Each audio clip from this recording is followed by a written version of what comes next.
Hello বন্ধুরা, এই যে দেখো কত মাছ। মাছগুলোর জন্য পপকর্ন কিনে আনছে, এখন ওরা খাবে। এই যে দেখো কেমনে খাইতেছে।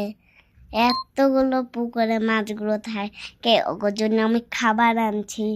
এখানে অনেক মাছের বারবিকিউ খায়। এখানে খেজুর গাছে খেজুর আছে, মানুষ আছে, সিঁড়ি আছে। আজকে এই পর্যন্ত, টাটা, বাই বাই।